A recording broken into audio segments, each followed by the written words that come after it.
Battleship Missouri, 53,000-ton flagship of Admiral Halsey's Third Fleet, becomes the scene of an unforgettable ceremony marking the complete and formal surrender of Japan. In the Bay of Tokyo itself, the United States destroyer Buchanan comes alongside, bringing representatives of the Allied powers to witness the final capitulation. General of the Army Douglas MacArthur, Supreme Allied Commander for the occupation of Japan, boards the Missouri. Fleet Admiral Nimitz, Pacific Fleet Commander, and Admiral Halsey welcome MacArthur and his Chief of Staff, General Sutherland, aboard. Admiral Nimitz escorts General MacArthur to the Missouri's veranda deck, where the 20-minute ceremony is to take place. It is Sunday, September 2nd, 1945.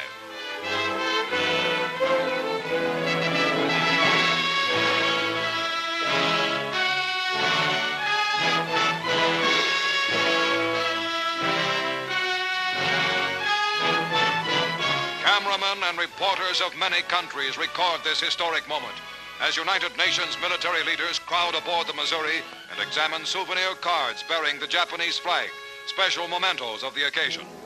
And now, in a Navy launch, the Japanese surrender party arrives.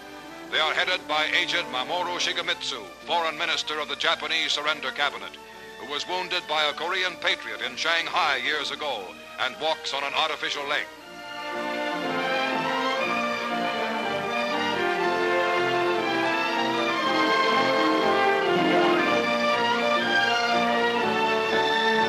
The Japanese delegation lines up on the opposite side of the surrender table from the Allies.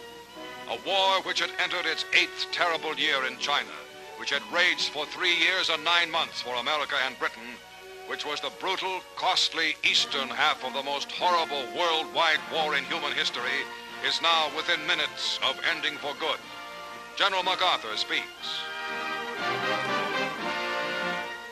We are gathered here, representatives of the major warring powers, to conclude a solemn agreement whereby peace may be restored. The issues involving divergent ideals and ideologies have been determined on the battlefields of the world, and hence are not for our discussion or debate.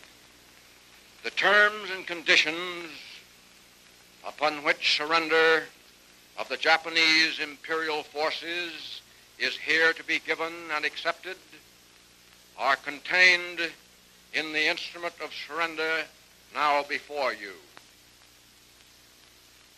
As Supreme Commander for the Allied Powers, I announce it my firm purpose, in the tradition of the countries I represent, to proceed in the discharge of my responsibilities with justice and tolerance, while taking all necessary dispositions to ensure that the terms of surrender are fully, promptly, and faithfully complied with.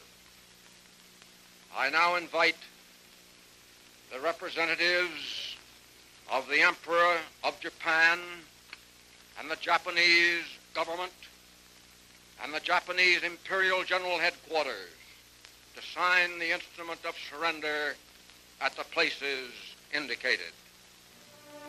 Mr. Shigemitsu comes to the surrender table. These dramatic first pictures were made by newsreel war correspondents and Army and Navy cameramen and were specially flown back from Tokyo. The time is 9:05 a.m. The Japanese have been on board exactly 10 minutes.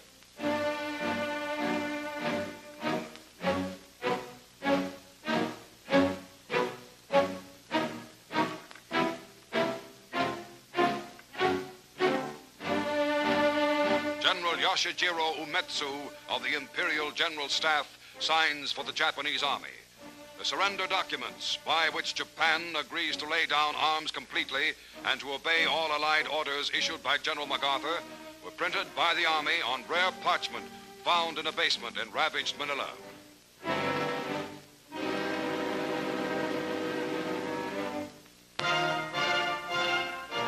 General MacArthur signs as Supreme Allied Commander. The first pen used is presented to General Wainwright of Corregidor.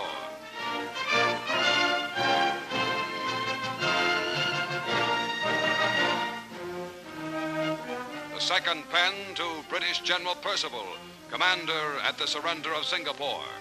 MacArthur uses 6 pens in all, affixing what will be the most important signature in Japan to the document that ends permanently that nation's regime of terror and aggression.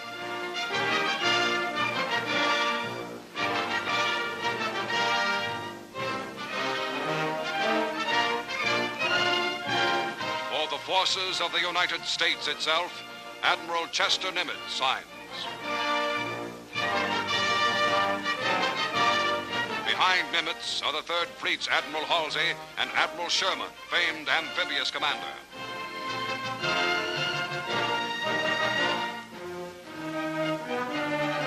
General Su Young Chang, Chief of Military Operations for the Chinese National Council, signs for China. Admiral Sir Bruce Fraser, commander of the British Pacific Fleet for the United Kingdom. Lieutenant General Kumza Nikolaevich Derevyanko for Soviet Russia.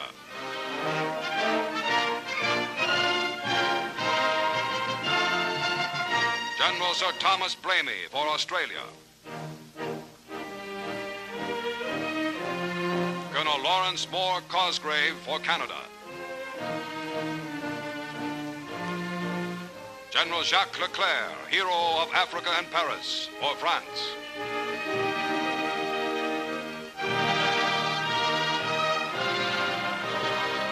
Admiral C.E.L. Helfrich for the Netherlands.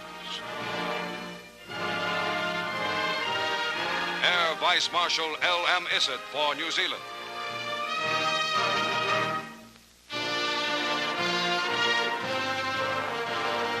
Concluding the brief history-making ceremony, General MacArthur expresses a wish. Let us pray that peace be now restored to the world, and that God will preserve it always. These proceedings are closed. Swarms of United States aircraft fly in formation overhead as the ceremony ends. The final United Nations victory has been won. The war is over. Peace is here.